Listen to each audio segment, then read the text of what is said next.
എല്ലാ പ്രിയപ്പെട്ട സജ്ജനങ്ങൾക്കും ചോറ്റാനിക്കര ദേവി ചരിതത്തിന്റെ രണ്ടാമത്തെ എപ്പിസോഡിലേക്ക് സ്വാഗതം. ചോറ്റാനിക്കര അമ്മയുടെ നിത്യപൂജാകർമ്മങ്ങളും മറ്റും അറിയാൻ ആഗ്രഹമുണ്ടായിരിക്കുമല്ലോ. രാവിലെ 4 മണിക്ക് നട തുറക്കുന്നു. വെള്ളിയാഴ്ചകളിൽ 3:30-ക്കും. അതിന് എത്രയും മുമ്പ് തന്നെ ദേവിയെ തൊഴാൻ ഭക്തജനങ്ങൾ നടയിൽ തിങ്ങി നിറഞ്ഞിരിക്കും എന്ന് പ്രത്യേകം പറയേണ്ടതില്ലല്ലോ. മേൽശാന്തി നട തുറക്കുന്നതോടെ ഭക്തരുടെ അമ്മേ വിളികളാലും നാമജപങ്ങളാലും അവിടെ ശബ്ദമുഖരിതമാകും. ആദ്യം നിർമ്മാല്യം തൊഴലും പിന്നീട് അഭിഷേകവും തുടർന്ന് മലർ നിവേദ്യവും കഴിക്കുന്നു. അതിനുശേഷം ഉഷനിവേദ്യം നടക്കുന്നു. ആദ്യം അഭിഷേകം നടത്തുമെങ്കിലും ഉഷനിവേദ്യത്തിന് ശേഷം വീണ്ടും ഒരു അഭിഷേകം കൂടി നടത്തുന്നു. അതിനു കാരണം ഒരു ഭക്തനെ രക്ഷിക്കുവാൻ വേണ്ടി ദേവി ഒരു യക്ഷിയെ വധിച്ച് ചിറയിൽ കുളി കഴിഞ്ഞ് വന്നതായിട്ടുള്ള സങ്കല്പമാണ്. രണ്ടാമത്തെ അഭിഷേകത്തിന് ശേഷം ദേവിയെ ആടയാഭരണങ്ങൾ അണിയിച്ച് എതിർത്ത് പൂജയും ശീവേലിയും നടത്തുന്നു. രാവിലെ ഏകദേശം 6:30 മണിയോടെ ഇതെല്ലാം നടന്നു കഴിയും. ആനപ്പുറത്ത് തിടമ്പെഴുന്നള്ളിച്ചാണ് ശീവേലി നടത്തുന്നത്. 8 മണിയായാൽ പന്തീരടി പൂജയും 12 മണിയോടെ ഉച്ചപൂജയും ശീവേലിയും കഴിഞ്ഞ് നട അടയ്ക്കുന്നു. 2 പൂജയ്ക്കും നാഗസ്വരം പതിവുണ്ട്. വൈകുന്നേരം നട തുറന്ന് ആദ്യ പൂജകൾ കഴിഞ്ഞ് സന്ധ്യയോടെ ദീപാരാധനയായി.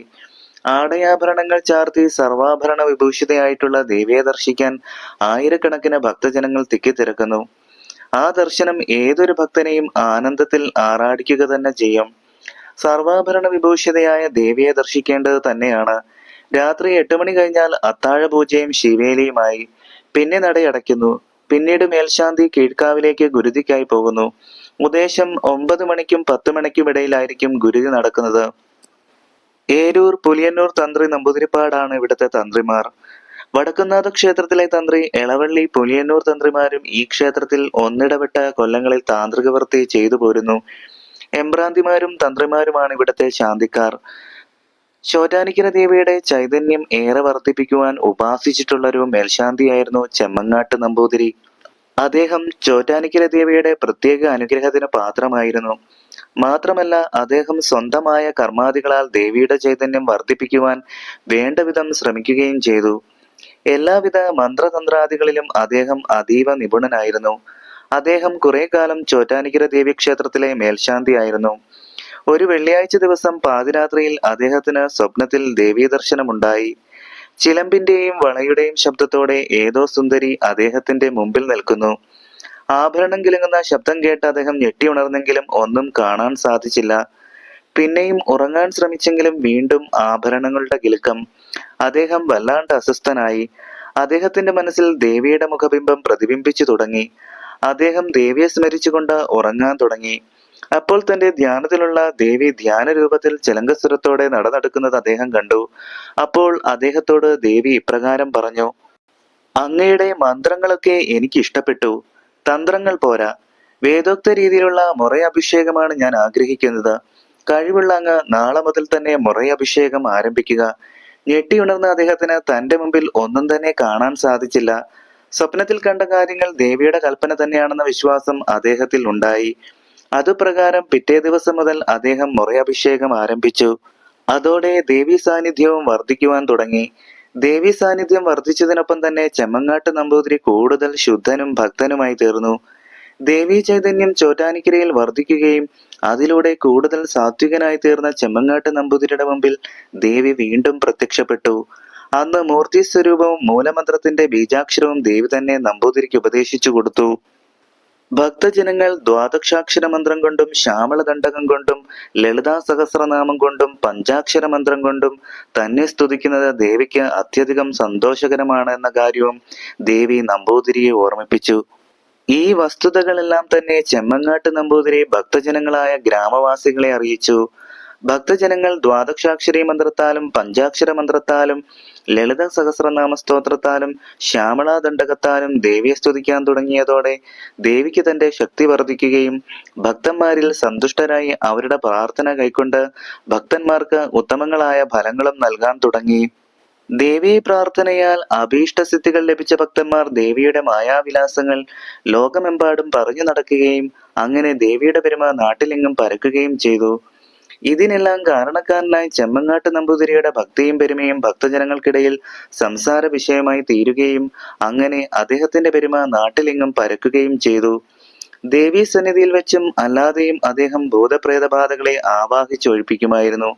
അങ്ങനെ അദ്ദേഹം പ്രശസ്തനായി തീർന്നു. ഭൂതപ്രേതബാധകളെ ഒഴിപ്പിച്ച് പ്രശസ്തനായി തീർന്ന ചെമ്മങ്ങാട്ട് നമ്പൂതിരി നാട്ടിലെങ്ങും സംസാര വിഷയമായി. അക്കാലത്ത് വേണാട്ടരജന്റെ സഹോദരിക്ക് അടിക്കടി അപസ്മാരബാധയാൽ ബുദ്ധിമുട്ട് അനുഭവിച്ചു കൊണ്ടിരിക്കുകയായിരുന്നു. വേണാട്ടരജൻ ചെമ്മങ്ങാട്ട് നമ്പൂതിരിയുടെ വിശേഷ കഴിവുകളെക്കുറിച്ച് കേൾക്കുകയും അദ്ദേഹം ആളിനെ അയച്ച് ചെമ്മങ്ങാട്ട് നമ്പൂതിരിയെ കൊട്ടാരത്തിലേക്ക് ക്ഷണിക്കുകയും ചെയ്തു.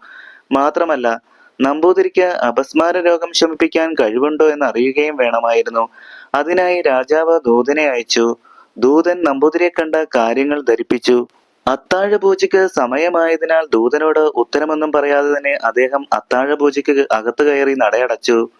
അപ്പോൾ അപസ്മാരമൂർത്തിയെ ചവിട്ടി നൃത്തമാടുന്ന ശിവന്റെ വാമഭാഗസ്ഥയായ ശ്രീപാർവതിയുടെ രൂപത്തിൽ ദേവിയെ നമ്പൂതിരിക്ക് കാണാൻ കഴിഞ്ഞു. അന്ന് രാത്രി അദ്ദേഹത്തിന് ദേവി സ്വപ്നത്തിൽ ദർശനം നൽകുകയും വിജയം ആശംസിക്കുകയും ചെയ്തു. അങ്ങനെ ദേവിയുടെ അനുഗ്രഹാശിസുകളോടെ നമ്പൂതിരിപ്പാട് വേണാട്ടരജന്റെ സന്നിധിയിൽ ചെല്ലുകയും അപസ്മാരമൂർത്തിയായ ബാധയെ പഞ്ചാക്ഷര മന്ത്രം കൊണ്ട് ആവാഹിച്ചെടുക്കുകയും ചെയ്തു. നമ്പൂതിരിപ്പാടിന് വേണാട്ടരജൻ നിരവധി പൊന്നും പണവും സമ്മാനമായി നൽകി. ആ സമ്മാനങ്ങളൊക്കെ അദ്ദേഹം ദേവിക്ക് കാണിക്ക നൽകി. അങ്ങനെയാണ് ചോറ്റാനിക്കര മേൽശാന്തിമാർക്ക് ഭൂതപ്രേത ബാധകളെ ആവാഹിക്കാനുള്ള സിദ്ധി ലഭിച്ചത് എന്നാണ് വിശ്വാസം. അങ്ങനെ എല്ലാ രീതിയിലും ദേവിയുടെ മഹത്വം ജനങ്ങൾക്കിടയിൽ വളർത്തിയെടുക്കുവാൻ അദ്ദേഹത്തിന് കഴിഞ്ഞു.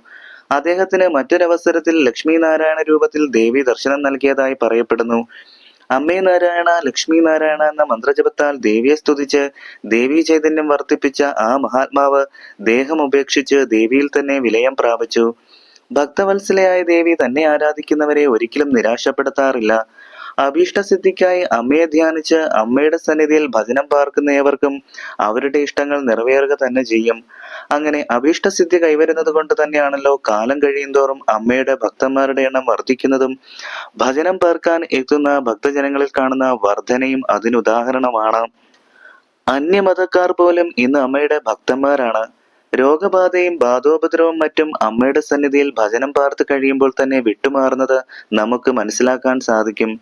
അകമഴിഞ്ഞ ഭക്തിയും വിശ്വാസവുമാണ് പ്രധാനം. തന്നിൽ വിശ്വസിക്കുന്ന ഒരു ഭക്തനെ അമ്മ ഒരിക്കലും കൈവിടുകയില്ല. ആ വിശ്വാസമാണ് നമുക്ക് ആവശ്യവും. ചോറ്റാനിക്കര ദേവീക്ഷേത്രത്തിലെ പ്രധാന വഴിപാടുകളെ പറ്റി പറയാം. അത് ക്ഷേത്രത്തിലെത്തുന്ന ഭക്തജനങ്ങളെ ഏറെ സഹായിക്കും.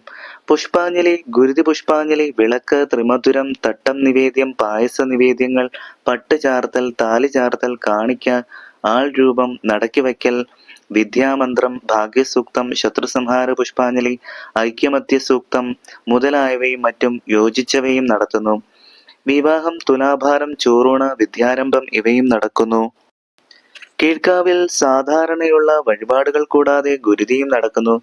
ശിവൻ, ശാസ്താവ്, ഗണപതി, സർപ്പദൈവങ്ങൾ മുതലായവർക്കും അവിടവിടെ യോജിച്ച വഴിപാടുകൾ നടത്തുന്നു.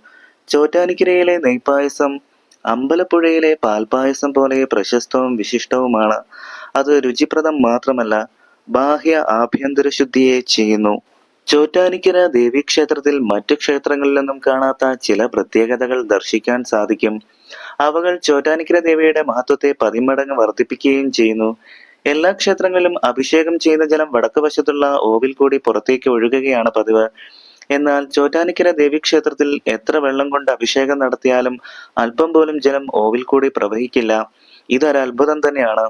1966 ബ്രഹ്മകലശത്തിന് 1001 കുടം ജലത്താൽ അഭിഷേകം നടത്തുകയുണ്ടായെങ്കിലും ഒരു തുള്ളി ജലം പോലും ഓവിൽ കൂടി പ്രവഹിക്കുകയുണ്ടായില്ല. ചോറ്റാനിക്കരയിലെ വിഗ്രഹം സ്വയംഭൂവാണെന്ന് എല്ലാവർക്കും അറിയാമല്ലോ. വിഗ്രഹം സ്വയംഭൂവായതുകൊണ്ട് തന്നെ അഷ്ടബന്ധമിട്ട് ഉറപ്പിച്ചിട്ടില്ല. ബാക്കി ക്ഷേത്രങ്ങളിൽ അഷ്ടബന്ധമിട്ട് വിഗ്രഹം ഉറപ്പിക്കുന്നതിനാൽ അല്പം പോലും ജലം താഴാറില്ല. അഭിഷേക ജലം വിഗ്രഹ പരിസരത്തുള്ള ഒരു ഗുഹാമാർഗം വഴി അവിടെ നിന്നും വടക്ക് ഭാഗത്തുള്ള തീർത്ഥക്കുളത്തിൽ ചെന്ന് പതിക്കുകയാണ് പതിവ്. ഈ ഗുഹാമാർഗം ആരും തന്നെ ഇന്നേ വരെ കണ്ടിട്ടില്ല.